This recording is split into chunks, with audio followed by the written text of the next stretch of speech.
All right. Uh, Good evening, all of you. Okay, so we'll be continuing with our series of lectures, and now this part of the course is the third part. Okay, where the first part involves an introduction to the basic concepts of development and the data used to measure development, the way development is conceptualized, and how the data are measured and obtained, and what are the uses and limitations of the data. Then the second part involved now the discussion of the main theoretical approaches to the study of economic development in general. You have your neoclassical approaches, the stages of growth approaches, the structural dualist approaches, and you have the Marxian and neo-Marxian approaches. Okay, different approaches to explain the same thing, which is the overall process of economic development. Now, this last part of the course now looks at just some selected topics. We begin with population, we'll do environment, and then we'll have agriculture, then migration and urbanization. Then we have capital and finance, trade and governance. Okay. In each of these topics, we will be looking at how each of these topics would be conceptualized in terms of the relationship with development, uh, what data are involved, and what are the theories that try to explain each topic in reference to economic development. Okay, the theories would be neoclassical, they would be stages of growth, structural, or Marxian and neo-Marxian, just to give an appreciation of the different theoretical approaches to studying the same subject matter and even the same sets of data. There are many other topics in economic development we will just not have the time anymore to cover, but which you can learn on your own, especially topics like health, okay, health, education, and welfare, um, industrialization, and the like, okay? So you can learn these on your own. So we'll be looking at the topic of population tonight, okay?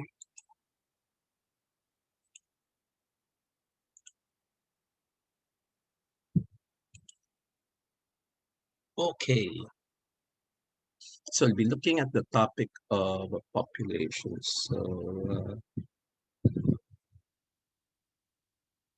just a minute, okay? All right.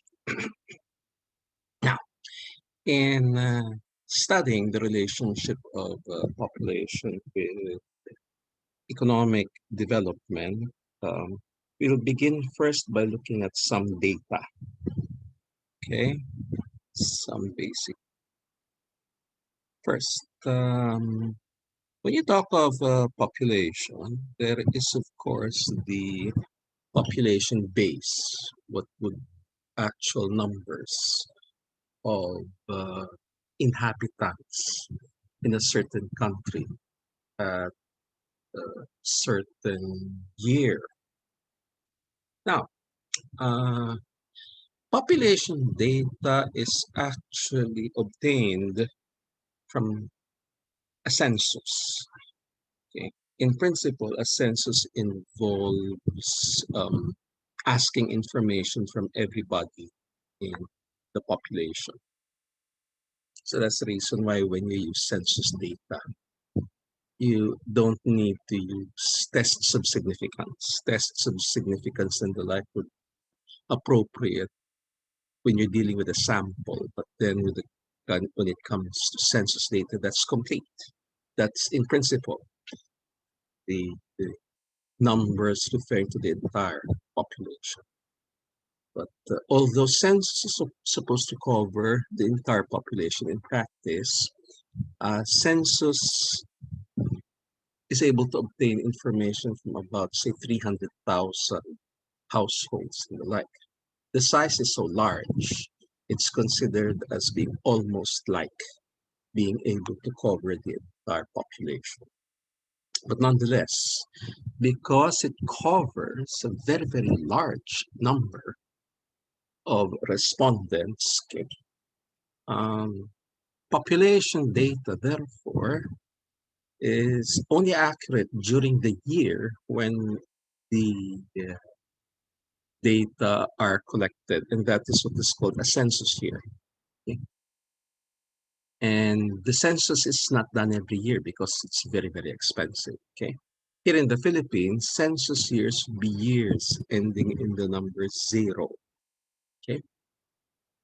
There have been censuses before Philippine independence, from the time of the Spanish colonization. The earliest available information was a count from sometime 1605. Okay. And numbers have been done throughout the era of Spanish colonization and during American colonial era. Okay. So after independence, the first census done here in the Philippines was in 1947.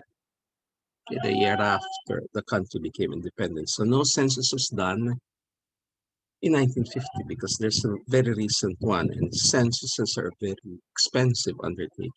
So the next census would be 1960, 70, 80, 90, 2000, 2010, and there's supposed to have been one last year. Right? They've been able to somehow implement it, but I'm not sure that they have completed it. But it being a pandemic here. Okay. Now they would also do an off census year, meaning to say a census outside of a census year. So we had one in 1975, and then in 1995, in 2007, and another one in 2015. Okay, so the population data are therefore accurate during a census year. So outside of a census year, the population data would be just a linear interpolation, it would be an estimate, a linear interpolation between the numbers of the last census year and of the previous census year. Okay? But for any numbers after a census year, they are estimates. Okay, they're estimates. Now, the population base would refer to the actual numbers in the population, which is estimated to be around right now about 110 million. It was sometime in 2013 that the Philippines reached the population of 100 million. Okay. So the 2015 data had the Philippine population already at about 102 million. Okay. And the the other population or demographic information that would be worthwhile looking into would be the population growth rate. The population growth rate is equal to the crude birth rate minus the crude death rate plus the net rate of migration. Okay? The crude birth rate minus the crude death rate is known as the rate of natural increase. Okay? In existing populations, the crude birth rate is usually greater than the crude death rate. So that means there are more being born than those who pass away, so that the population would keep on growing.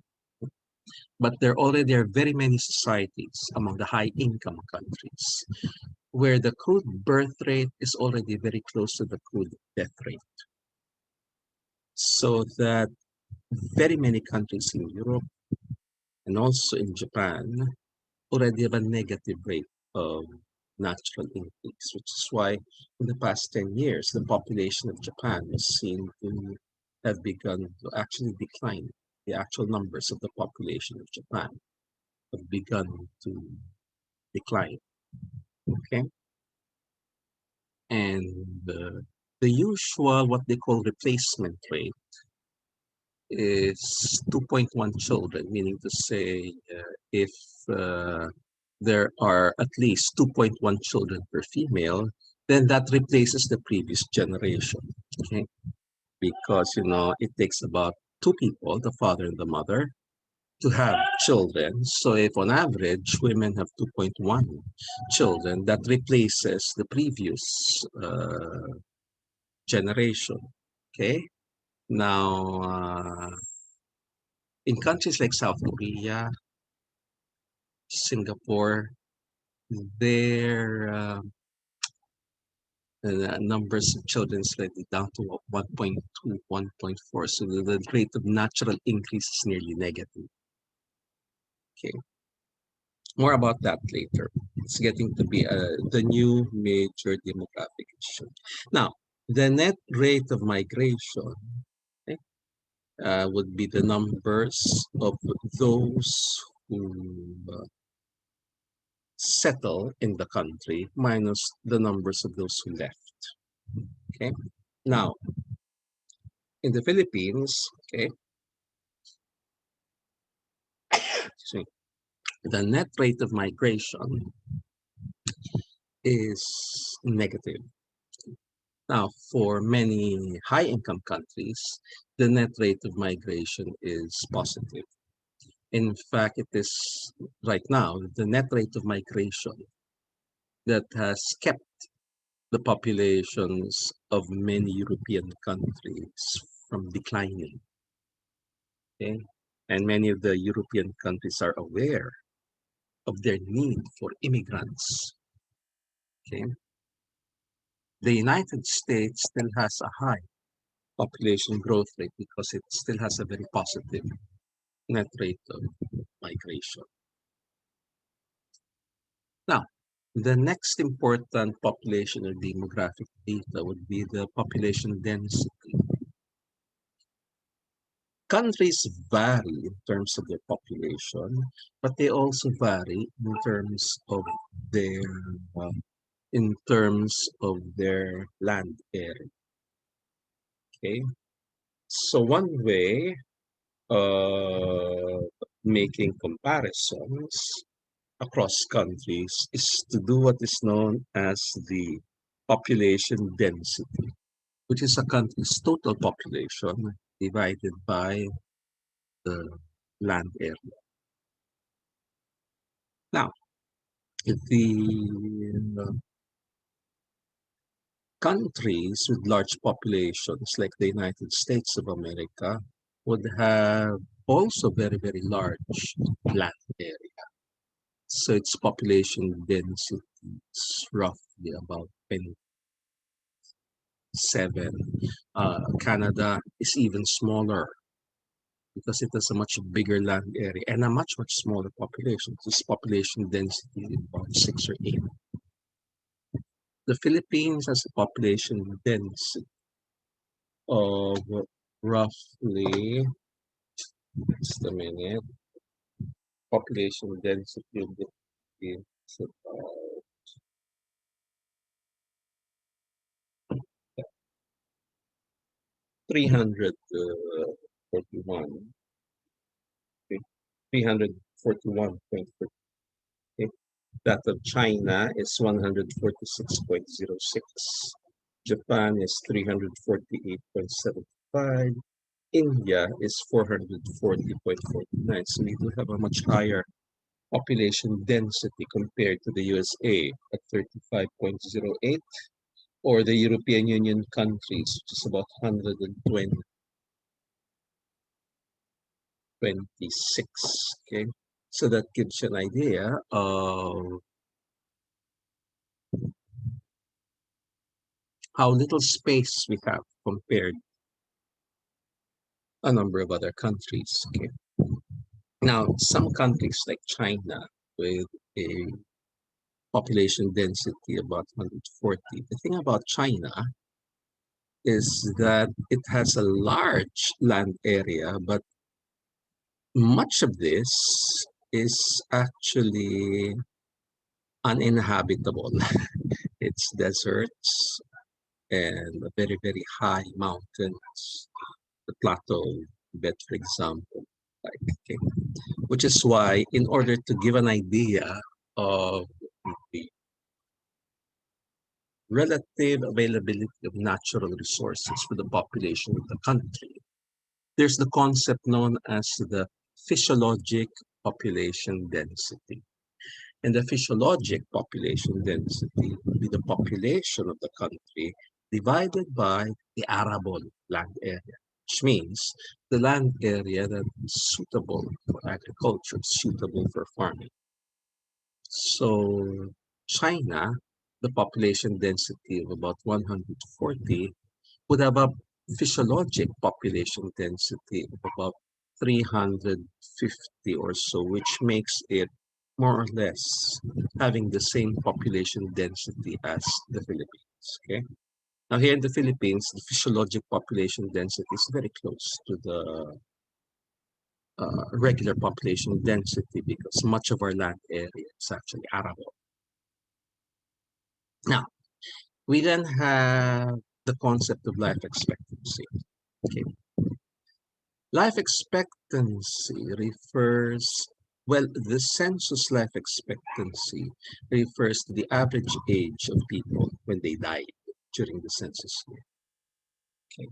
There is the actuarial life expectancy, which is different. That's done by insurance firms, which will predict, given, say, your level of education, the ages of your parents when they passed away, the illnesses that you might have, the illnesses that your parents may have had and the like, and then they can estimate how long your life will be. That's actuarial life expectancy.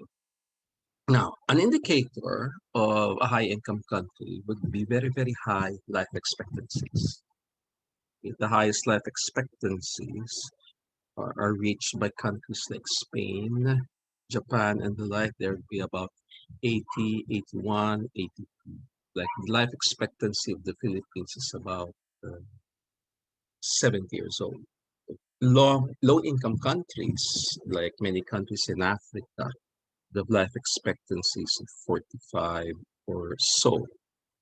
Now, life expectancy is often used as an indicator of the general state of the healthcare system of a country because what usually explains a very high life expectancy would be a very low rate of infant mortality.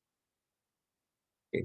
And a very low rate of infant mortality is an indicator of the quality of the healthcare system. For many countries with very short life expectancies, countries which have a life expectancy of 45 years old. Okay? For the Philippines, which is about 70 years old, you will find centenarians, but the difference is that you see the very low life expectancy is due to the high rate of infant mortality, okay?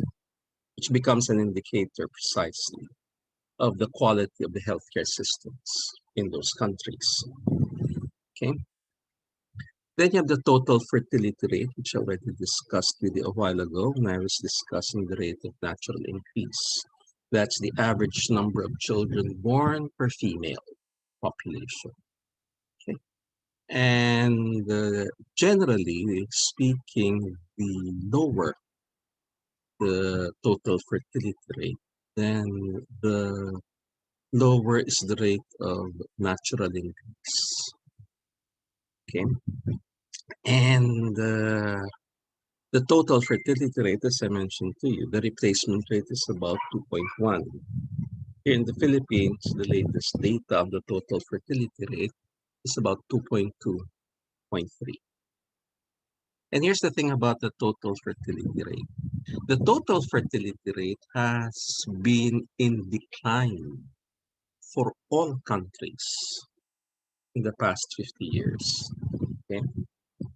The 1975 census yielded one of the highest total fertility rates for the Philippines. It's about 6.9 at the time. Now it's down to about 2.3 or so. Okay?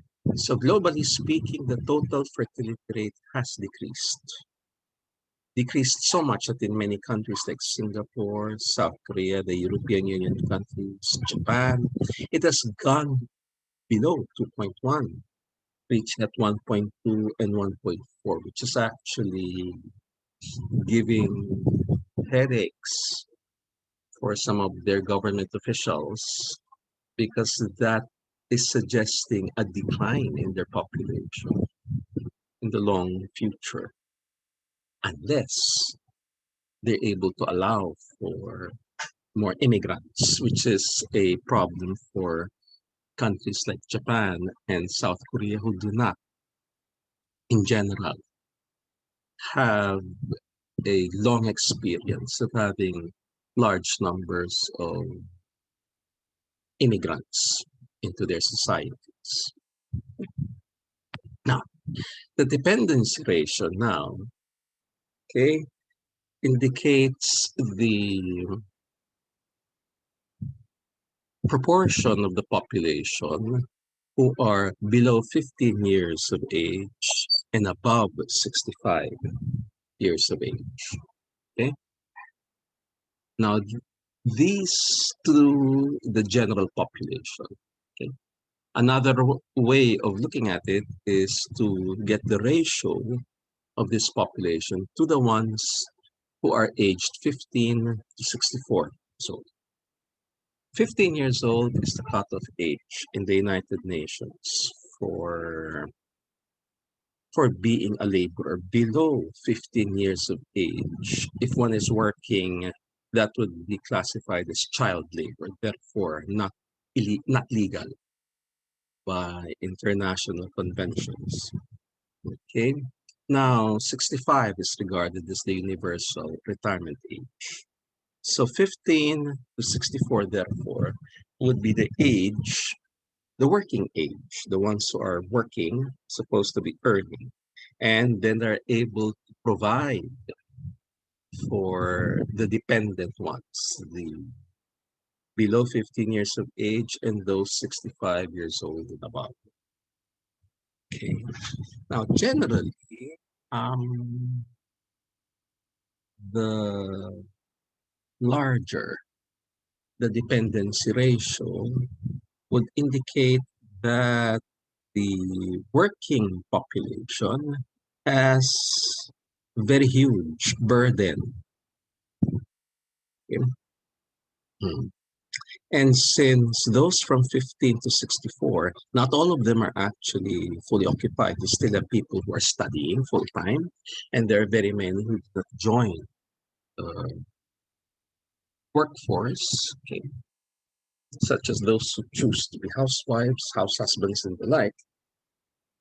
With a very large dependency ratio, the proportion of the population actually earning, having a proper living to support the dependents, one is actually smaller than what the numbers would suggest. Okay. On the other hand, the smaller the dependency ratio, then the lighter the burden, which means that the working age population, okay, would be the majority, even when you take into consideration those who are unemployed, those that are full-time students, and those who are not part of labor force. So when your dependency ratio is much smaller, it means that those who are working can actually afford to build savings. So it's a society that can um, build up savings, which you recall is important in the process of economic development. It's very important in neoclassical theory, stages of growth theories, and in Marxian and neo-Marxian theories. Okay. Now, the Philippines is supposed to be entering what is called a demographic dividend because sometime in 2030, oh, I think 2020 already, and we may have entered that the so-called demographic dividend is that for the first time in the country's demographic history, the working age population are now in a substantial majority. So that the proportion who are actually working and earning a living for the first time is now much bigger than those who are supposed to be in the dependency ages below 15, 65 and above. Okay. So with this demographic dividend, it said that we can expect more savings can therefore be generated the next couple of decades. Okay, especially since the working population is now a substantial majority of the population. Okay, now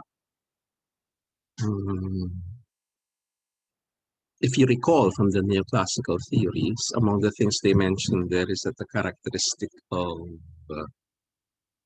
the developing countries is that they still have low rates of savings or low levels of savings. So therefore, to raise the capital stock, whether in the Harrod-Domar growth model or solo growth model, okay, it would require foreign capital inflow. Okay? But with the dependency ratio now diminishing, it's now possible for the local economy to start generating its own savings, substantial savings. Okay? And now the median age. The median age is the age at which half the population are younger than this, half are old. Okay? And the median age of the Philippines is about 23 years old. Many countries in Africa are 18 years old, so they're very young populations, much younger than ours, but we still are a young population because Japan, for example, has a median age of 42. Germany is about 45. The United Kingdom and the USA is about 36 or so. Okay. Kaya dito, wala ka pang 30, tita ka na. Whereas in North America, and especially the European Union and Japan, you can remain young until you are in your late 30s or mid 40s. You'll be in the younger half of the population. Now, generally speaking, with the very low median age, you can still expect the population to increase far more than a country with a very high median age. Okay? Because with the low median age, it means that there still are substantial numbers of women who have not yet entered into their childbearing. Okay? So you can expect the population to still increase compared to one country with a higher median age. Okay?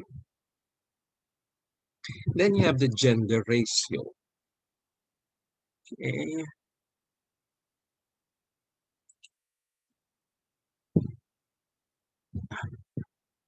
Okay, now I have the gender ratio. Okay. Now, the gender ratio is the ratio of males to females. The normal gender ratio, which means that the gender balance, is roughly around 105 to 100. Okay. 105 males or females to 100 males or females. Here in the Philippines, our gender ratio is about 103.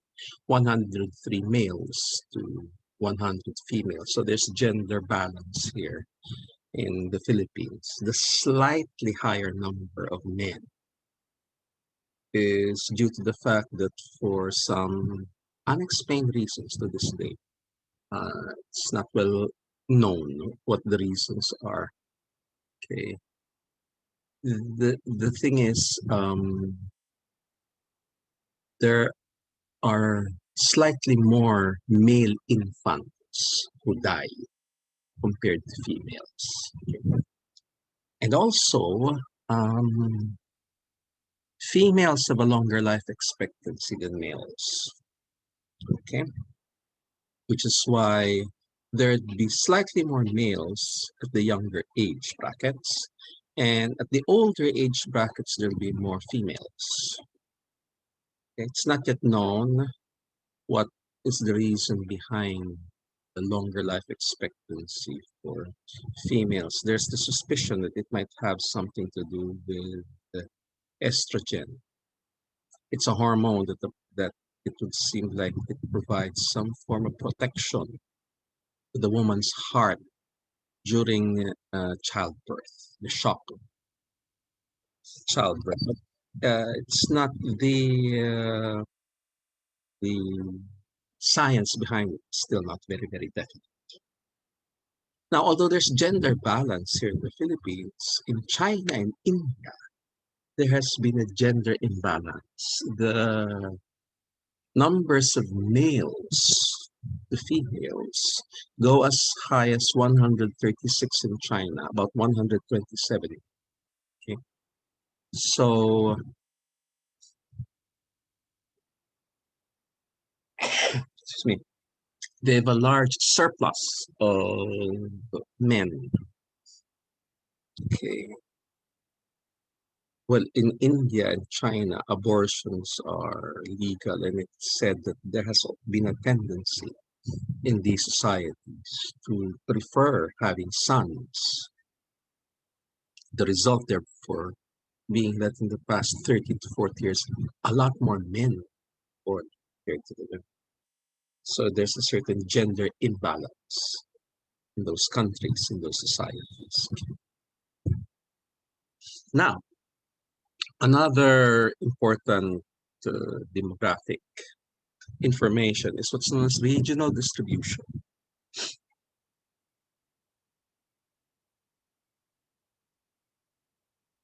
Okay, population is not evenly distributed throughout a certain country.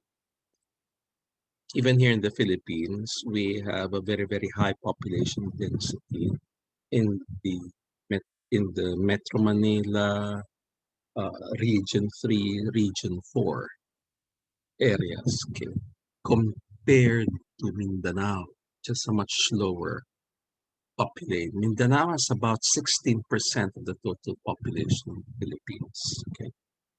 Luzon has about 60%, so there is a certain regional difference. Okay. And the regional difference uh, has nothing, it's not just limited population base for the numbers. Okay. For example, here in the Philippines, like in most countries that belong to Western Christian civilization, there are more females than males in cities. The gender ratio reversed in the rural areas. Okay, the reason being that urban occupations, especially in the service sector, prefer to hire females, and those are the sorts of jobs that women prefer as well. Okay? In contrast, the rural occupations, agriculture, forestry, fishery, mining, quarrying, tend to be more male dominated, tend to be the jobs that men prefer. Okay. At the same time, the urban areas tend to have a younger median age compared to the rural areas, especially when in the rural areas, many of those who remain tend to be the elderly, okay, because they're younger members of their families, so they preferred to move to the cities and seek out other jobs and enjoy the urban way of life. So, so these are some of the more basic and more important demographic information. And many of these would be summarized in this graph called the population pyramid, which I'll get to later on. Now, in the 1950s, okay, one of the major issues in economic development is the rapid population growth being experienced by many developing countries, okay, which is why you have here the emergence of a lot of population theories back in the 1950s and the like, okay? Because the real problem it was seen was not so much the actual size of the population, but the rapid growth in population. Okay? And the rapid growth of population is seen as having a number of social costs. You have here the lag demand from prenatal and childcare. And this is lagged in the sense that it spreads out over several years. Every year, there's a large demand for prenatal and childcare, and it adds on to the existing large demand from previous years. Okay. Then after a few years, this becomes a lag demand for education. So now you have a demand for places in schooling, from preschool to elementary to secondary school. And that, again, is spread out over several years. With every year, the demand increasing because the numbers increase every. And finally, later on, you'd have lag demand for jobs. When many of these that just came from school now enter young adulthood and start looking for jobs. During that time, the demand for prenatal and childcare has increased even more, and also the demand for education. So these are spread out over several years. So this is seen as a major social cost of rapid population growth. However, there were a number of social benefits as well. For one thing, it would mean a stable labor supply. And a stable labor supply would be something that would be quite attractive to investments, okay, and can therefore generate substantial growth, substantial incomes. Okay. Now, with a rapidly growing population, it would also mean a growing market, large growing market. That has been, for example, the attraction of a country like China because of its huge market. Okay. And so therefore, again, with the growing market becomes a stimulus towards greater investment. Okay. And at the same time, there are what are known as economies from having a young population. Okay. A young population, historically, were among those that were engaged in a lot of innovation, a lot of creativity. So these would be seen as the social benefits that come with rapid population growth.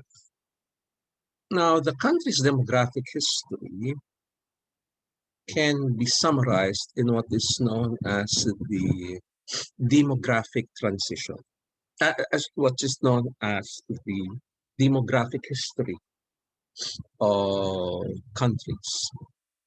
And this is based upon the experience of developed countries. Okay, sorry. So according to this chart here, in the early stages, countries should have a small, stable population, just not growing very, very much. And this is brought about by a very high crude birth rate, but also there's a very high crude death rate. And this is due to the high rate of infant mortality. Okay, just a minute. Sorry.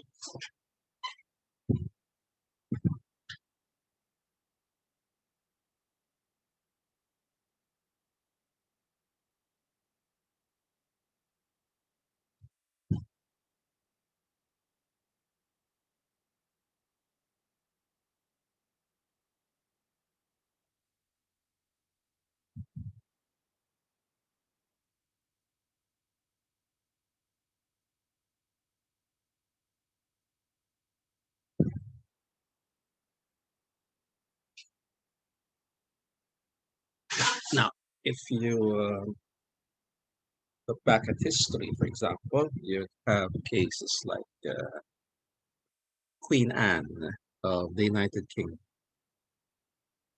played by Olivia Colman in that film, The Favorite, who had um,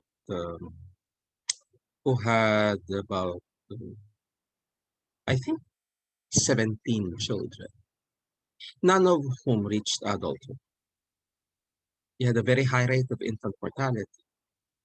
Okay, and that would be common throughout the entire society because it was happening even in the royal household. Okay, now the second phase in a country's demographic history is what's called the phase of the population explosion. It is at this time when population increases rapidly, and that's brought about by a rapid increase in the rate of natural increase, brought about by the decrease in infant mortality rates. Okay. With a rapid decrease in the rate of infant mortality, you now have a rapid decrease in the crude death rate. Okay. With birth rates still quite high, the result is a rapidly increasing population. Then the third phase, okay, is still the phase where you have a rapidly, well, you still have an increasing population, but the growth has begun to slow down. And what causes this is what is known as the demographic transition. The demographic transition is the event in most countries' population history when women start having lesser children for reasons still unknown up to now.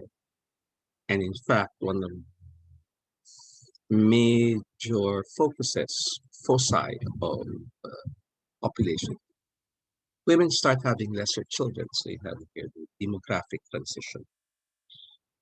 So that the final stage in a country's demographic history happens when it has a large population, but it's stable, it's no longer increasing. Because by then, you would have a low crude birth rate and a low crude death rate. Now, in the Philippine population, okay, the 2010 census had a population of 94 million, and it was in 2015 where it reached 102,965,300. I prepared this before the actual census data came out. So my own estimate was that the country reached the 100 million sometime 20th September 2013. Although the NSCB officially said that the 100 million Filipino was born sometime early 2014. Okay, so more or less, we got it right. And here is your population pyramid. which illustrates an important factor in population change. It is the population change, what's known as demographic changes, are very slow, okay? Because there is what's known as a population momentum. Okay? Population changes are very, very slow, which is why, for example, it doesn't make sense to talk about the effect of the population policies of the Duterte administration because the effects will manifest itself 30 years from now. Okay, what we have right now would reflect the population policies of the Ramos administration of 30 years ago. Okay, so why would the population change gradually? Why is there such a thing as a population momentum? Consider the population pyramid. Okay, so on the left, you'd have numbers of males. On the right, numbers of females. Okay, and then the y-axis represents age bracket 0 to 4, 5 to 9, 10 to 14, so on and so forth. Okay, and you'll notice that in the age bracket 70 and up, actually from 16 up, there are not more females than males. Okay, and there's slightly more males than females of those from 0 to 4 years old. Okay. The population momentum is such, you see, that this is in the year 2015. Okay. So assuming, for the sake of argument, that say you have a population campaign to encourage women to have only say 2 children at most. That policy, which are beginning in 2015, actually will affect only those women who are below 25 years of age. These. Okay. Why? Because the older females have already given birth. These have not given birth. Most of them. Okay. Many of them are still about to enter their childbearing ages. So even if they just decide to have 2 children each, they'll be adding more to the population because there are a lot more of them compared to the ones over here in the upper age brackets have already given birth. Okay. So that's why if you look at the pyramid, okay, the one on the leftmost is still rapidly expanding. That of the Philippines is more the second one, which is more or less still expanding. Whereas the rapidly expanding was what the Philippines was 30 years ago because there were a lot more females below 20 years of age in proportion to the rest of the population. Okay. The third one is stationary because by now you would have not very many women below 15 years of age in proportion to the rest of the population. And the rightmost is contracting because you actually have far less women below 15 years of age than those above. So you're not going to expect them to be adding a lot more children in total compared to the others. Okay. So here in the Philippines, this is the population in 2010. This is the expected demographic uh, information in 2050. By the way, the 80 plus, this blue here, that's a glitch. It should be lesser than that, shorter than that, okay? So in 2050, the Philippine population is still expected to hit about 140 million, more or less, okay? These bulges were brought about by the children that will be brought forth by the ones here below 20 years old. Okay? And in terms of the age structure, the this is the demographic dividend that I mentioned to you. Okay, you now have since 2010, more than 60% of the population are from 15 to 64, which is the working age, the productive population. Those from 0 to 14 have decreased in terms of their share in the total population. And those 65 and over have had just a slight increase. In terms of global comparison, if you look at, say, the European Union in the year 2000, this is its demographic, this is its population pyramid. Okay. But in 2050, if you notice, the population pyramid of the European Union still remains slim. So they're not expecting a major increase in their population. In contrast, if one looks at Africa, it still has a much larger population, a more rapidly increasing population. So that by 2050, the population in Africa will be far, far greater than what it is right now. This is brought about by the large numbers of women below 20 years old in 2000. And they'll be adding more children, even if they decide to have just 2 children each. Okay. And here's the other age pyramid. The more developed countries will not be expecting any further increases in their population, but for less developed countries, there will be further increase in their population. Okay, so these are the basic demographic information, and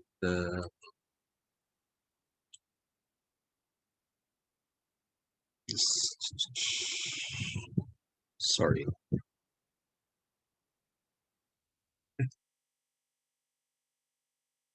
So now let's look at some of the theories that try to explain the process of economic development.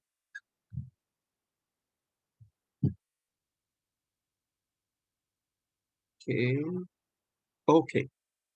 So, so it's about 7 p.m. So the next part of the course would be to discuss 2 to 3 main theories of development. So it's at this stage now when we'll have our 10-minute break. Okay.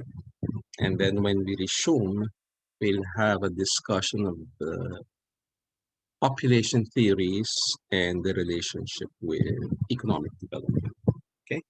So I'll see you in about 10 minutes time. Right. So now let's go back.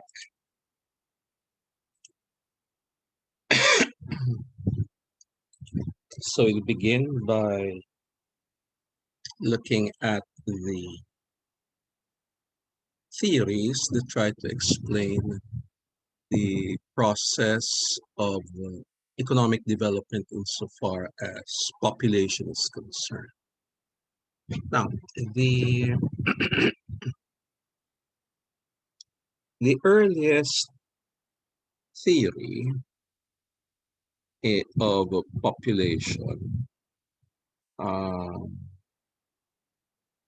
would be the famous work by Thomas Robert Malthus, the essay on population, published in 1790, which in many ways was a counterpoint to the optimism that was brought about by Adam Smith's work, The Wealth of Nations. Adam Smith's work, The Wealth of Nations, was published in 1776 and became very, very influential and it had a very optimistic view of the future of humanity, arguing that there greater and greater material abundance, what Smith calls greater opulence throughout all of humanity. And it was Malthus in 1790 who presented a much more pessimistic view of the future of humanity because Malthus was the first to put the focus on the role of population. The thing about Malthus' theory is that he posited that uh, the population increases with an increase in what he calls the level of subsistence. Level of subsistence is essentially the food supply. So he says that with improvements in the food supply, people decide to have more children. So he had that uh, particular argument in mind. And he says that the thing is that food production or subsistence, this famous mathematical argument, increases by an arithmetic progression, whereas population increases by a geometric progression. Okay. This is the 79th, so mathematical approaches were still in their infancy. So effectively, population, he says, increases faster than food supply. So it would come to a point where the population has increased so rapidly that there might not be enough food for all of humanity. Okay. He identified four possible checks to population, identified them as uh, what he calls continence, and then moral suasion, and then warfare, and the fourth would pestilence and disease. So continence involves encouraging people to control their sexual urges so that they will not have a lot of children, a lot of procreation to do, which of course Malthus realized had severe limitations. Okay. Especially since during the time, um, contraceptive devices were still quite ineffective. Then you have contraception. He says the problem with contraception was that although it's a deliberate attempt to control uh, birth, the a lot of the contraceptive devices at that time were still quite ineffective. Now, um, in terms of moral suasion, that would involve leaders of society, usually the religious figures. Okay? And at that time, the priests in England, they're of the Church of England. So they would still be seen as having some form of great moral influence in their society, can preach on the virtues of self-control in order to discourage people from having many children, which again, he said is not really very effective. Finally, he says that the sure way of really controlling the population is through famine and warfare and the spread of disease, which, however, he says has some limitations, and it would be morally reprehensible if you're going to let people die for the purposes of controlling population. Let people die from famine, from disease, from warfare, and the like. Which is therefore Malthus's conclusion is from his own analysis. Okay? it will be very, very difficult to actually reduce population growth, and that the population will grow faster than food supply. So therefore, in the long future, there will be massive famines. That's the future of humanity. Now, by the middle of the 1800s, Malthus's theory had already fallen into disrepute because there were three things that did not, the three things that happened that did not allow for the realization of Malthus's arguments. Okay, first was that you have the revolution in agriculture. Okay, agricultural revolution involved greater and greater mechanization and therefore productivity in farms. And also you have the vast improvement in transport. So you now have a rapid increase in food supply. Moreover, a lot of the food supply in England, Europe would be increased by imports coming from the Americas, from the United States, Canada, Argentina, especially with the vast improvements in transport and storage. So food supply actually increased very rapidly. Second was that you have large-scale migration from Europe towards North America, Australia, New Zealand, and towards Argentina. So the population pressure on Europe diminished.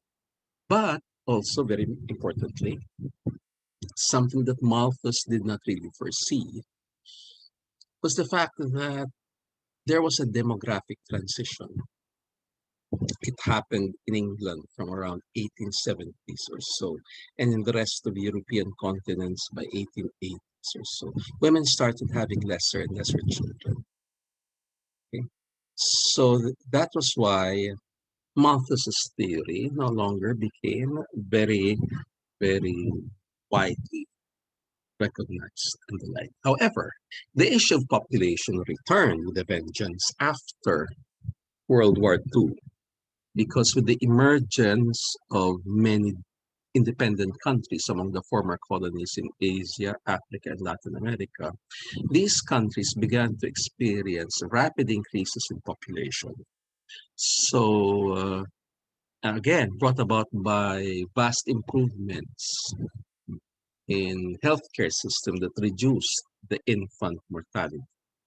So therefore, you now have once more the reemergence of population theories. The Malthusian theory is no longer widely used. However, his argument of a long-term problem for humanity remained a very, very seductive vision to the future of all humanity. Nowadays, it is more related towards environmental sustainability.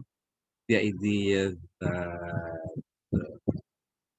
the long-term prospects of humanity is not necessarily very positive, not necessarily rosy, because although the population is diminishing, the environment is also deteriorating quite rapidly. But the Malthus theory by itself is no longer widely used in terms of its population arguments. So, sometime in the 1950s, you have the emergence of theories that try to update the Malthusian theory. You have a neoclassical theory developed by Robert Nelson, which came out about 1956.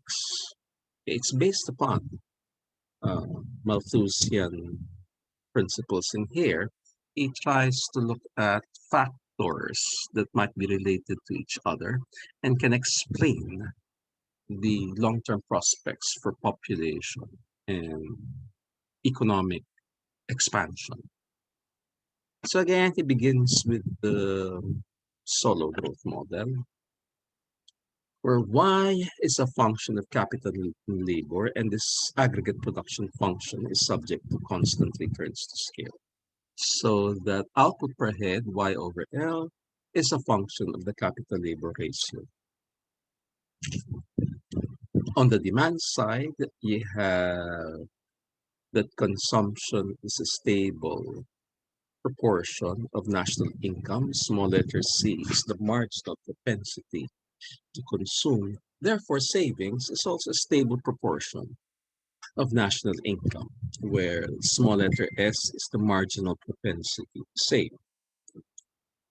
Now, graphically, what you have is at the upper portion here, you have here the graph of the growth rate of the population, where the x-axis is the GNP per capita. So at low, very low GNP per capita, population is still increasing. And then with the demographic transition, the population growth begins to plateau from U to M. And after M, you now have a decrease in the growth of population, okay? Brought about by a combination of demographic transition and the like. Now, on the lower graph 3, you have here the growth of the economy, okay, the dy over y graph, okay, where at low levels of GNP per capita, it is increasing and increasing rapidly. Okay? And then it starts to increase, but at a decreasing rate. Okay?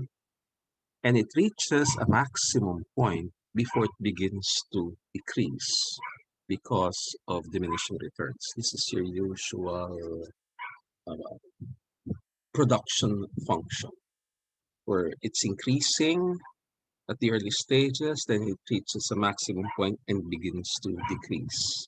It's brought about by diminishing returns. Now, the dy over y, or the output growth rate, okay, intersects the population growth rate, dp over p, at 3 points, point S, point L, and point N. So these are 3 equilibrium points. This is a situation of multiple equilibrium. Okay. So if you look at point S, okay, to the left of point S, okay, you have that dy over y is greater than y over p, dp over p. Therefore, y over p is increasing, moving towards S. But to the right of S, okay, dp over p is greater than dy over y. Therefore, y over p is decreasing. So in this case, S is a stable equilibrium, a point of convergence. The same way, in terms of N, you have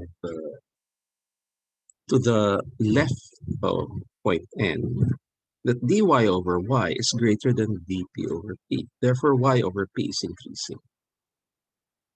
And then to the right of N, dp over p is greater than dy over y. So y over p is decreasing. So the points converge at y over p sub 2, which is the income per capita associated with point N. N here is again a point of convergence because y over p here is increasing, y over p here is decreasing. Okay? So it's an equilibrium point that is stable, and it occurs at the high GNP per capita, y over p sub 2. In contrast, S is also a stable equilibrium point. Okay, y over p here is increasing, y over p here is decreasing. So it's a point of convergence. Okay? But it occurs at a low GNP per capita. Now, if you look at point L, to the left of point L, dy over y is less than dp over p. So y over p is decreasing. It's moving in this direction. Whereas to the right, dy over y is greater than dp over p. So y over p is increasing. It's moving in this direction. So L, therefore, is not a point of convergence. It's a point of divergence. Therefore, it's an unstable. So there are only two possible equilibrium points, S and N. And here's Nelson's argument. For many developing countries at the time, okay, they are still caught in what he called the low-level equilibrium trap, meaning to say that their economies are in equilibrium, but it occurs at a very low level of GNP per capita, which is point S. And it is a trap because they cannot move to the higher equilibrium point L, because L is not a point of convergence. The explanation here is that any growth in income is more than matched by a growth in the population. So income per capita remains in equilibrium at a very low point. So he calls it the low-level equilibrium trap. So Nelson then says that there are two possible ways out of this trap. Okay. One is to have some form of a systematic population control program. The effect of that population control program is to cause this dp over p curve, okay, this dp over p curve to go down. And by going down, it could end up intersecting the dy over y at a higher y over p. And it could go down so much that it could even avoid the unstable equilibrium point L and aim for the much higher GNP. Okay. The other is for the growth rate, the output growth rate to shift upwards. Again, it will allow the dy over y curve to intersect the dp over p at a higher GNP per capita. And the shift in the dy over y curve going up could be brought about by inflow of capital, okay, that can therefore substantially increase output and therefore make up for diminishing returns. So effectively, in Robert Nelson's analysis, okay, he therefore argues that for developing countries to attain higher GNP per capita, they could need a combination of population management policies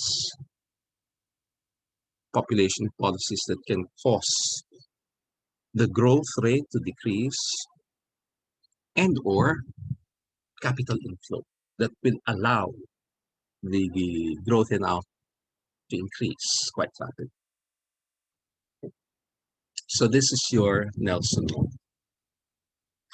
And notice that this is a theory. Some of you have already been sending me proposals for your research paper, and I always ask, what is your theory and who is the author? This is a theory. The theory here is not in the conclusion, not in the conclusion that a combination of population management policies and capital inflows can cause GNP per capita to increase in developing countries. That's the conclusion. The theory here would be all these entire graphs, including these assumptions. Okay, that is what a theory is, how they're able to obtain their conclusions and their argument. Okay, that's a theory. And so that's why in this course, you are supposed to write a paper where you focus on a theory, at most two.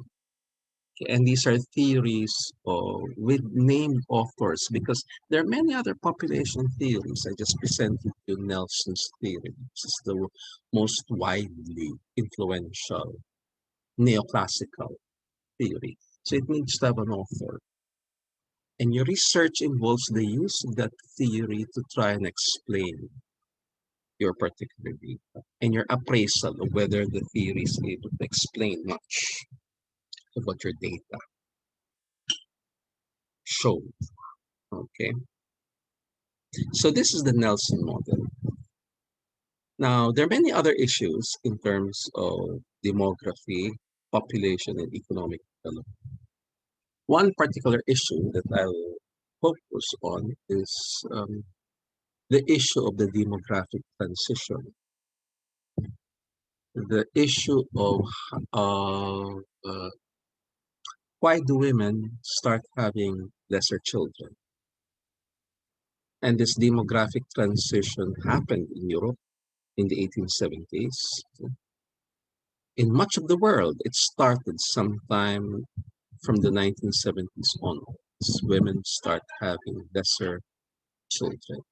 And to this day, there is no straightforward theory or explanation. And there was a study done by Princeton University, the Princeton Population Project, where they looked at parish level data from 1870s to 1880s in several parishes throughout Western Europe. And they found out that industrialization was sufficient to cause demographic transition, but not necessarily, but not a necessity, because France began its demographic transition before it became industrialized. One of the most influential theories to explain the demographic transition, to explain why women start having lesser children, has one theory that has its origins in Marxian analysis. This is very, very much discussed by, say, Lourdes Bennerilla and Nancy Teitelbaum and the like. And they rooted in the fact that you had a transition from the traditional to the modern society. Okay. And in this theory, it is argued that in a traditional society, the households are the mostly peasant households, and they're engaged in subsistence production, meaning to say farming for their own requirements, for their own food supply and the like. It's not farming for commerce, farming to earn money, but it's farming to produce subsistence for the family, family's own food supply, including their own clothing, even their housing. And in traditional societies, there is a lack of social security systems and financial institutions. So there is no way of building up any form of savings. Okay, not much of a financial system. So therefore, children would be seen as an investment because given high infant mortality rates, to have an assured labor supply, they would need to have a lot of children so that more children can reach the productive years and help in the production of subsistence goods and therefore increase the family's own food supply. And at the same time, with more children able to reach adulthood, there'd be more children that one can look forward to for support in old age, which is why in traditional societies, the consequence of these factors, therefore, would be a very high total rate of fertility. Okay. Now, in a modern society, households are now specialized in consumption and the supply of labor. And the labor demand depends on skills and human capital. As long as women have access to education and jobs, then they can start earning on their own. Moreover, modern societies have a financial system and they use money and money substitutes a lot. So women can also start building their savings. They can have their own savings facilities. And they would have access to social security systems that can provide for them in old age or even when they have periods of illness and the like. Okay? Which therefore means that women with jobs, with savings, okay, and with social security coverage are women who can enjoy a high level of consumption. Now, children this time, take a lot of time. It takes about 20 years to raise one child. Like, and women have a lot of other activities that they can do. Okay, with their earnings, they can travel, they can shop, they can enjoy their time. Having a child, therefore, will be just one activity that they can at their leisure time. But since there's so many other activities that they can do, the effect here is that women would prefer to have lesser children in order not to take a lot of time away their leisure time. Okay? So the result, therefore, is that you have a decline in the total fertility.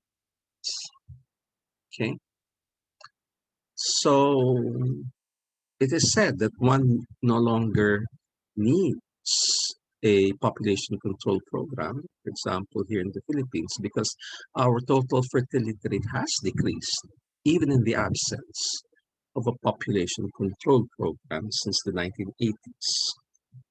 And it said that this could be that one explanation.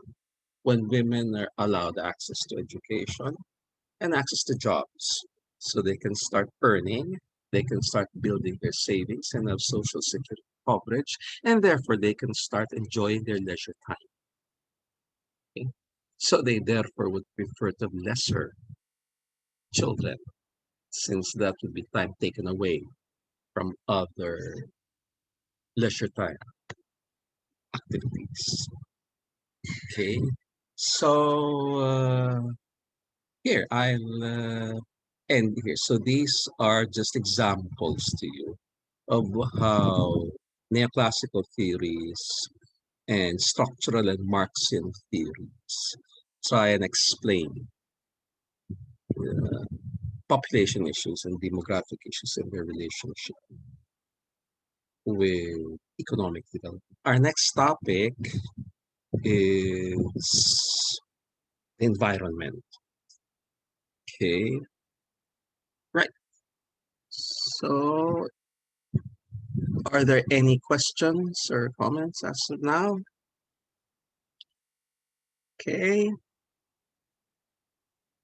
All right. So I'll see you all next week. Thank you very much for your time and your patience. Okay. Good night. Good evening to all of you. Okay. Thank you, sir. Thank you, Bye. sir. Thank you, sir. Sure. Good night.